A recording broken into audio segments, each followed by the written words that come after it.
성탄의 계절, 그렇죠? 우리 12월 크리스마스가 되면 교회를 다니는 사람도 그렇지만 또 교회를 안 다니시는 분들도 이 크리스마스를 아주 좀 즐겁게 보내기 위해서 많이들 노력을 하는 것 같아요. 그래서 크리스마스다 이러면 아이서부터 어른들에게 이르기까지 좀 들뜬 마음으로 서로 선물을 나누고 또 가족들끼리도 아주 좋은 시간들을 보내려고 그렇게 하는 것 같습니다. 이 크리스마스의 주인공은 바로 예수님이죠. 예수님. 우리 예수님이 이 땅에 오신 날, 그죠? 그 날을 우리가 축하하면서 기뻐하면서 우리가 메리 크리스마스 이렇게 서로 인사를 나누기도 합니다. 근데 이 크리스마스의 주인공이신 예수님, 이 예수님에 대해서 많이들 잘 몰라요. 특히나 교회를 다니지 않는 분들은 뭐 크리스마스, 메리 크리스마스 인사는 하는데 사실은 이 크리스마스의 주인공인 예수님에 대해서 잘 모른다는 거예요. 그냥 예수님이라는 분이 이 땅에 오셨다 이 정도 이해를 하면서 그냥 할리데이처럼 서로 선물 나누고 또 함께 좋은 시간들 보내는 날 이 정도로 알고 있다라는 거죠. 그러나 예수님을 믿고 또 예수님을 예배하는 그런 삶을 살아가는 우리 자녀들, 하나님의 자녀, 우리 예수님의 자녀들은 예수님이 누구인가 정확하게 알아야 된다는 거죠. 예수님이 누구인지 이 핵심, 크리스마스의 가장 중요한 그 핵심 메시지 되신 예수님을 모르면 이 땅에 우리가 살아가면서 우리가 메리 크리스마스 즐겁게 인사를 나누는 그것으로 끝이 나버릴 수 있다는 거죠. 그래서 가장 중요한 예수님을 바로 알고 믿는 것. 그래서 오늘 본문을 통해 과연 예수님이 누구인지, 예수님이 왜 이 땅에 오실 수밖에 없었는지 우리가 영적인 교훈을 통해서 우리 마음속에 그 예수님에 대해서 정확한 믿음을 우리가 가질 수 있기를 바랍니다. 첫 번째, 예수님은 이 땅에 우리의 구원자로 오셨다라는 사실이에요. 우리의 구원주로 이 땅에 오셨습니다. 본문 21절 말씀을 보니까 아들을 낳으리니 이름을 예수라 하라. 이는 그가 자기 백성을 그들의 죄에서 구원할 자이심이라. 이 예수님의 이름이 바로 구원자라는 뜻입니다. 당신의 백성들, 당신의 그 자녀들, 자기 문제, 자기의 그 죄 문제를 스스로 해결할 수 없기 때문에 이 예수님이 이 땅에 오셔서 자녀들의 그 죄 문제를 해결하시고 죄에서 구원할 자로 이 땅에 오셨다라는 겁니다. 이게 가장 중요한 예수님이 이 땅에 오신 이유라는 거예요. 우리가 다 이 땅에 태어나면서 이 땅을 살아가는 이유가 다 있지 않습니까? 가장 안타까운 인생이 이유를 모르고 이 땅을 살아가는 목적을 알지 못하고 살아가는 겁니다. 우리 자녀들이 학교를 가는데 학교를 가는 이유를 모르고 목적을 모르면 그것보다 더 안타까운 일이 없는 거죠. 목적이 분명해야 되고 이유가 분명해야 되는 겁니다. 예수님이 이 땅에 태어나시면서 분명한 이유와 목적을 가지고 오셨다라는 겁니다.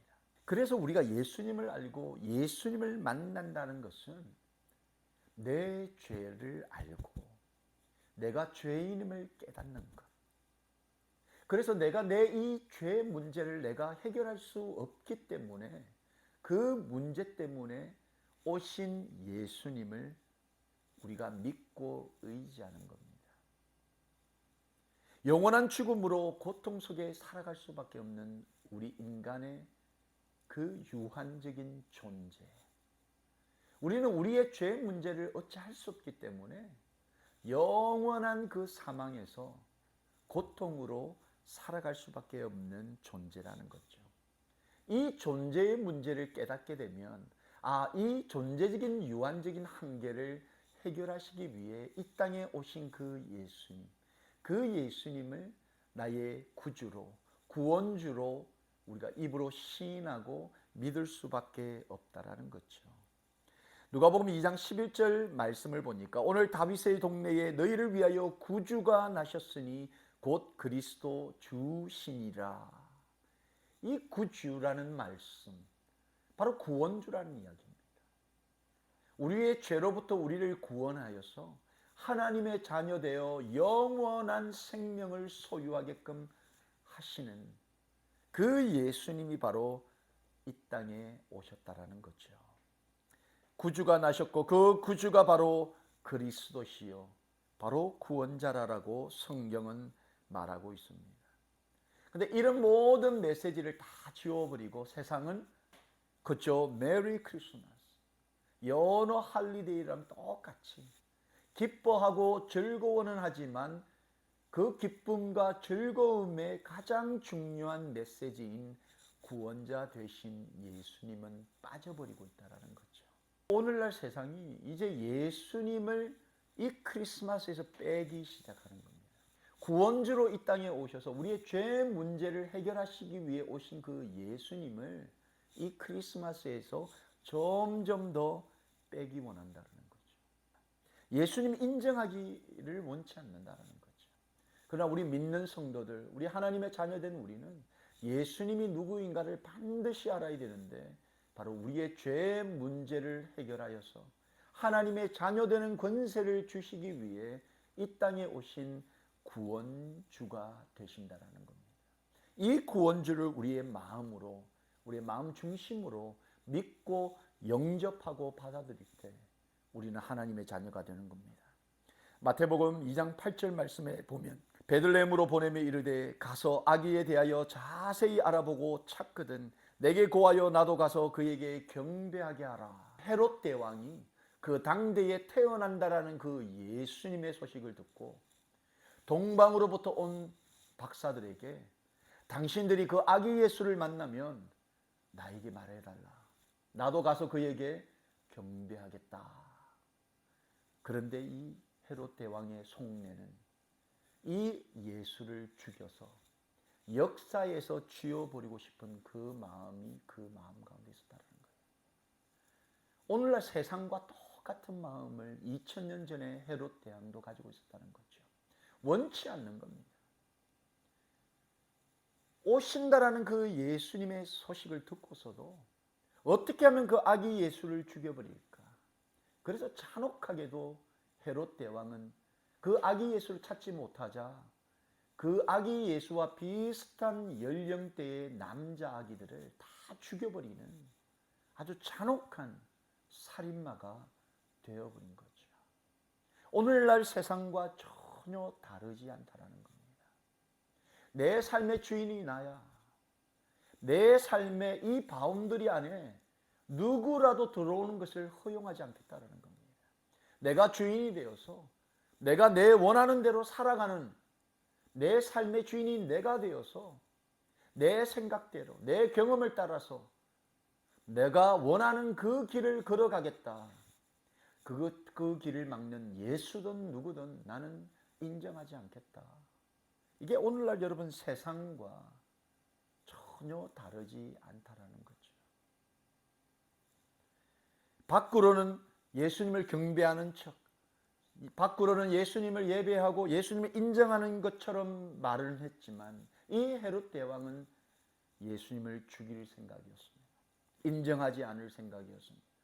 예수님을 정적으로 제거할 그런 계획들을 그가 가지고 있었다는 거죠. 이 헤롯 대왕이 얼마나 무서운 사람인지 모릅니다. 그 당시에 많은 사람들이 이 헤롯 대왕을 정치 구단으로 불렀습니다. 정치력이 너무나 화려했던 겁니다. 당시 식민지 생활을 하고 있었기 때문에 이 로마 권력자들에게도 너무나 아부를 잘하고 또 자기에게 맡겨준 그 영토를 잘 다스리기 위해서 이 유대 백성들 사이에서도 신임을 얻기 위해서 얼마나 사람들에게 처세술 있게 잘했는지 모릅니다. 이 헤롯 대왕이 얼마나 의심이 많은 사람이었는지 그 가정이 바람잘 날이 없었습니다. 특별히 자기의 왕권을 노리는 것처럼 느껴지면 그 누구라도 용서하지 않았습니다. 실제 가장 사랑했던 그 아내, 마리암네라는 그 아내도 그냥 처형해버리는, 자기의 왕권을 빼앗을 것 같은 그런 음모를 꾸몄다라는 그런 혐의로 사랑하는 아내 그리고 아들들도 그냥 교수형에 처해버렸던 아주 잔인한 사람이었습니다. 이런 헤롯 왕이 이 예수가 태어난다, 유대인의 왕으로 이 땅에 오신다, 구원주로 오신다라는 이 소식을 듣고 그를 어떻게 쓰든 찾아내어 죽이겠다, 이런 생각이 그 마음에 있었다는 거죠. 인정하고 싶지 않다는 거죠. 이 땅에 내가 왕으로, 내가 주인으로 살아야 되는데 이 문제를 누가 해결을 하겠는가? 나에게 감히 도전하겠는가? 감히 내 자리를 넘보는가? 여러분, 이 문제 때문에 헤롯 대왕은 시대의 살인마로 살게 됐다는 거죠. 우리가 이 땅을 살아가면서 예수님을 믿지 못하고 예수님을 의지 못하고 예수님을 우리 마음 중심으로 받아들이지 못하는 이유 가운데 이 땅의 삶의 주인이 나라는 생각들이 우리 마음에 있다라는 겁니다. 내가 이 땅을 살아가는 주체요, 내가 이 땅을 살아가는 내 삶의 주인은 나라는 생각이 우리에게 있다라는 거죠. 그래서 이 땅을 살아가면서 롤십이 정확해야 된다는 거죠. 우리의 주인이 누구인가? 우리 삶의 주인이 누구인가?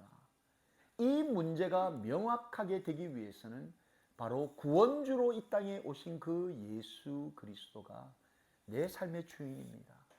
내 인생의 주인입니다. 우리의 가정의 주인 되시고, 내가 경영하는 이 비즈니스의 주인 되시고, 내가 살아가는 이 인생길 가운데 나의 주인이 바로 주님이십니다. 하나님이십니다. 여러분, 이걸 인정하지 못하면 2000년 전에 헤롯 대왕처럼 우리도 예수님을 죽이는 겁니다. 순간순간 거부하는 겁니다. 밀어내는 겁니다. 내 삶은 안 됩니다. 내 시간은 안 됩니다. 내 물질은 안 됩니다. 내 인생은 안 됩니다. 이렇게 밀어내는 사람이 될 수밖에 없다는 거죠. 예수님을 믿는 자, 예수님을 영접하는 자, 예수님을 인정하는 자에게 주시는 엄청난 선물이 있습니다. 이 크리스마스 우리가 주고받을 수 있는 가장 큰 선물이 무엇이겠습니까? 요한복음 1장 12절에 영접하는 자, 곧 그 이름을 믿는 자들에게는 하나님의 자녀가 되는 권세를 주셨다라는 겁니다. 여러분, 이 시간 하나님께서 주시는 가장 큰 선물인 하나님의 자녀가 되는 권세의 선물을 받으시기를 예수님의 이름으로 축원합니다. 여러분, 이 선물을 우리가 다 받았습니다. 하나님의 자녀가 되는 권세라는 선물을 우리가 받았습니다. 여러분, 이 선물을 받으면 얼마나 기쁜지 모릅니다. 얼마나 감사한지 모릅니다. 내가 하나님의 자녀가 되었다. 하나님의 자녀가 된 것도 너무나 기쁜데 그 자녀가 되는 것으로 오는 권세가 있다라는 것, 힘이 있다라는 겁니다. 그래서 이 땅을 살아가면서 우리는 하나님의 자녀로서 자녀된 그 권세를 통해서 사람을 살리고 영혼을 구원하는 그런 복되고 가치 있는 삶을 살아갈 수 있다는 거죠. 여러분, 이 성탄의 계절에 우리가 꼭 잊지 않아야 될 우리의 죄 문제 때문에 오신 구원주로 오신 그 예수님, 그 구원주로 오신 예수님을 여러분의 구주로, 여러분의 인생의 주인으로 믿고 하나님의 자녀가 되는 권세를 누리시게 되기를 예수님의 이름으로 축원합니다. 두 번째, 예수님은 임마누엘로 오셨다라는 겁니다. 임마누엘. 오늘 본문 23절을 보니까 보라, 처녀가 잉태하여 아들을 낳을 것이요 그의 이름은 임마누엘이라 하리라 하셨으니 이를 번역한적 하나님이 우리와 함께 계시다. 예수님을 구주로 영접하게 되면 하나님의 자녀가 되는 권세를 우리가 얻게 됩니다. 그런데 동시에 우리가 예수님을 우리의 구원주로 믿게 되면 바로 임마누엘, 하나님이 우리와 함께 계시는 그 축복을, 그 복을 우리가 누릴 수 있다라는 겁니다. 육신의 몸을 입고 이 땅에 오셔서 우리의 죄 문제를 해결하시고 이제 그 영원한 하나님의 자녀로 살아갈 수 있는 권세를 우리에게 주셨다는 거죠. 여러분, 이것이 얼마나 놀라운 컨셉인지 모릅니다. 얼마나 놀라운 개념인지 몰라요.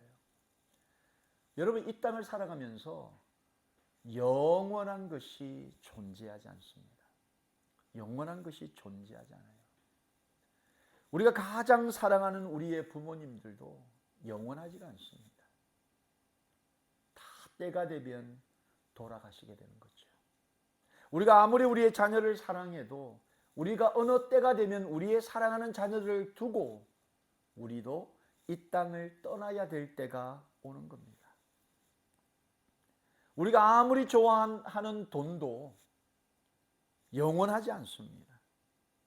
명예도 마찬가지고 차도 집도 이 땅에 존재하는 것 중에 영원한 것은 없습니다. 그렇죠? 우리의 육신도 날마다 나이가 들어가며 연약해지고 불편해지고 점점 더 그 기능이 약해져 가는 거죠.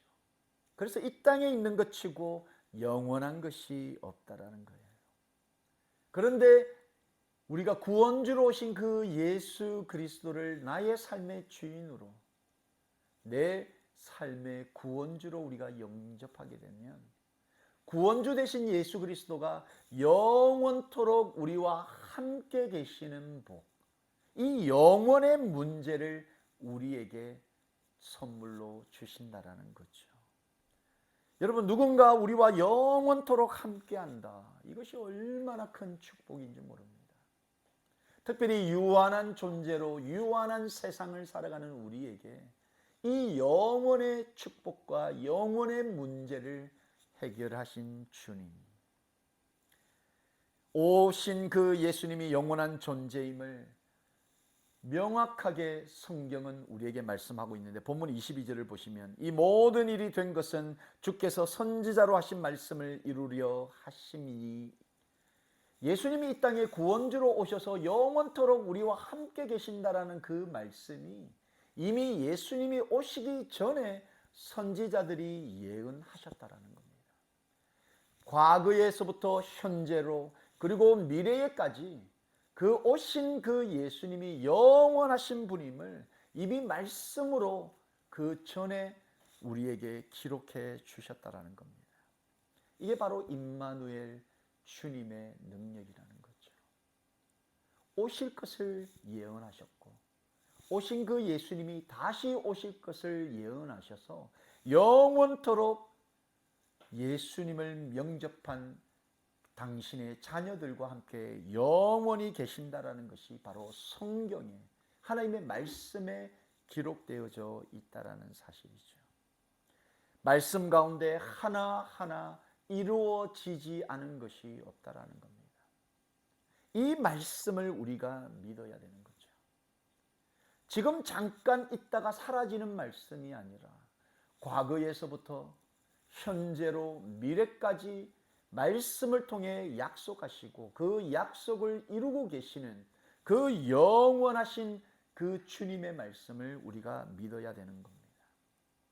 지금 그 주님께서 임마누엘로 영원히 우리와 함께 하신다, 이 말씀을 저와 여러분들에게 주고 계시는 거죠. 근데 문제는 여러분, 이 말씀이 이렇게 기록되어져 있고 한 가지 한 가지 이루어져 가고 있음에도 이 말씀이 내 말씀, 나에게 주시는 말씀으로 받아들이지 못하는 사람들이 있다는 겁니다. 성경에 이미 과거와 현재와 미래를 다 기록하고 있고 지금 이루어져 가고 있음에도 이 말씀을 제대로 읽지 못하고 제대로 이해하지 못하고 제대로 받아들이지 못하는 안타까운 사람들이 있다는 거죠. 과거에도 있었습니다. 마태복음 2장 4절 5절 말씀을 보시면 왕이 모든 대제사장과 백성의 서기관들을 모아 그리스도가 어디서 나겠느냐 물으니 이르되 유대 베들레헴이오니 이는 선지자로 이렇게 기록되었다. 이 헤롯 대왕은 예수님이 이 땅에 태어난다는 그 사실, 그래서 대제사장들과 서기관들, 이 율법의 말씀에 정통한 사람들을 모아놓고 어디서 그리스도가 태어나겠느냐 질문을 던진 겁니다. 이 질문에 이 대제사장들과 서기관들이 지금 선지자들이 이렇게 성경에 기록하고 있습니다 라고 하면서 정확한 정보를 헤롯 대왕에게 제공을 했다라는 거죠. 그들은 율법을 알고 성경 말씀을 읽고 지식으로 알고는 있었지만 그 말씀을 통해 예수님을 자신들의 구원주로 영접하거나 임마누엘 되신 그 예수님을 삶의 주인으로 영접하지는 않았다라는 겁니다. 오히려 그들은 예수님을 거부하고 예수님을 죽이기 위해서 그가 태어난 장소에 대해서 궁금해할 뿐이었다라는 거죠.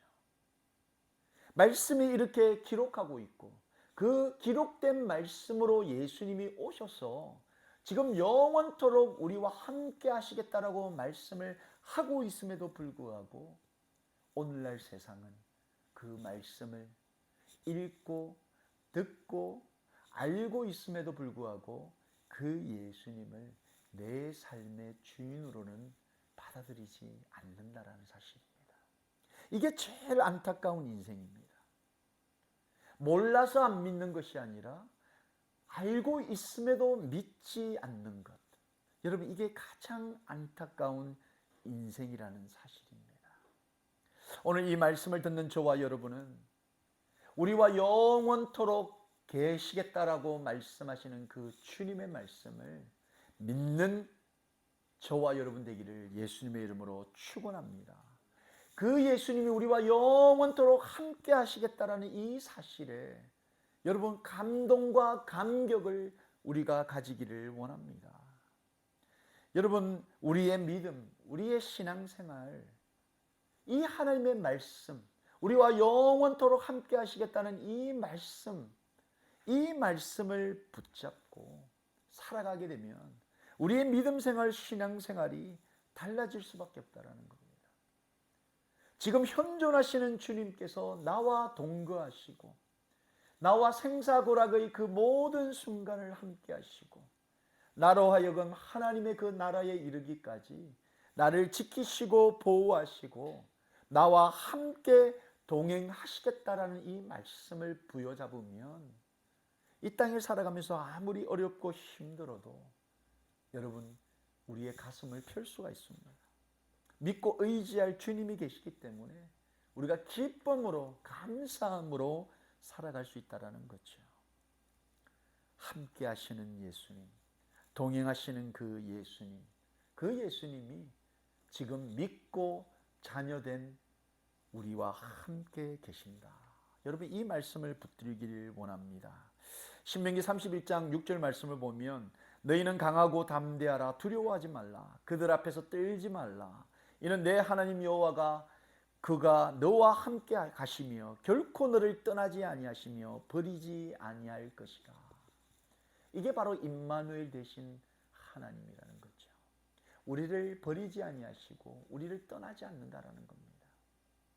우리의 삶 속에서 어렵고 힘든 순간 우리의 육신은 점점 힘들어가고 정말 이 땅에서 살아가는 이 인생길이 내 뜻대로 안 풀려 참 두렵고 떨릴 때 그 어려운 절체절명의 순간에도 우리를 떠나지 아니하시고 우리를 버리지 아니하시는 그 임마누엘의 주님, 그 임마누엘 되신 하나님을 영접하시기를 예수님의 이름으로 축원합니다. 사실 이 땅에 예수님이 태어나실 때 예수님의 아버지였던 요셉과 어머니였던 마리아가 아직 동침하지 않은 상황 가운데 아기 예수님이 들어서게 된 겁니다. 이 요셉이 이 사실을 알고 얼마나 두려워했는지 모릅니다. 그 당시에 아직 동침하지 않은 여자가 아기를 가지게 되면 사실은 끌려 나와가지고 돌에 맞아 죽어도 이상하지 않을 상황이었기 때문에 이 요셉이 얼마나 두렵고 떨려서 이 사실을 조용히 덮어야 되겠다, 이런 마음들을 가지게 된 거죠. 얼마나 두려워했겠습니까? 상식과 도덕과 윤리적인 입장에서 볼 때 이 상황이 얼마나 심각한 문제가 될 수 있었겠습니까? 사회적인 문제가 될 수 있었고요. 그 가족들 간에 얼마나 큰 실망과 아픔을 줄 수 있는 그런 사건이었는 줄 모릅니다. 이렇게 두렵고 떨려 불안해하는 그에게 하나님의 사자가 꿈에 나타나서 성령으로 잉태된 아들이니 염려하지 말고 바로 자기 백성을 그들의 죄에서 구원할 구원주 대신 예수라 그 이름을 칭하라, 이 말씀을 꿈을 통해서 요셉이 받게 되는 거죠. 너와 함께 하겠다, 너를 지키겠다, 너를 인도하겠다, 이 임마누엘 대신 그 주님의 영이 그와 함께 했기 때문에 그가 가졌던 그 두렵고 떨리고 불안한 마음들이 일순간 사라지고 이제 그들은 이 땅의 구원주로 임마누엘로 오실 그 예수님을 가장 안전한 곳에서 태어나실 수 있도록 그들은 마음의 준비를 시작했다라는 거죠.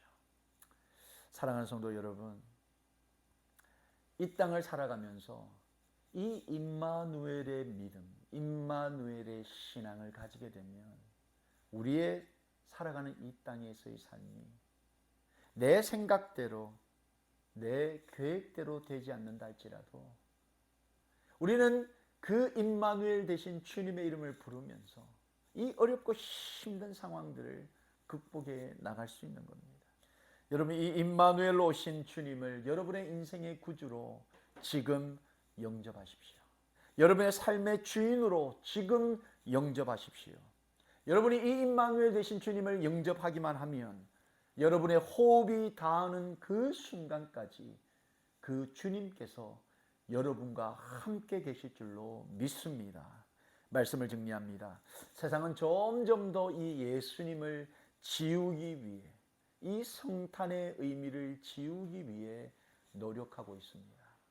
마치 2000년 전의 헤롯 대왕처럼 예수라는 이름을 없애버리고 예수라는 이름을 지워버리고 그냥 세상의 풍조를 따라서, 흐름을 따라서 웃고 즐기는 인생으로 지나가기 위해 얼마나 노력하는지 모릅니다. 그러나 우리는 분명하게 말씀으로 기록되신 대로 그 말씀을 이루기 위해 오셨던 예수 그리스도, 바로 자기 백성들을 그들의 죄로부터 구원할 구원주로 오신 주님, 그 주님이 우리와 영원토록 함께 하시겠다라는 그 말씀을 부여잡고 이 땅을 살아가시면서 우리를 위해 이 땅에 오신 예수 그리스도를 여러분 영화롭게 하고 그 예수 그리스도를 증거하는 그런 복되고 가치 있는 인생 사시기를 예수님의 이름으로 축원합니다.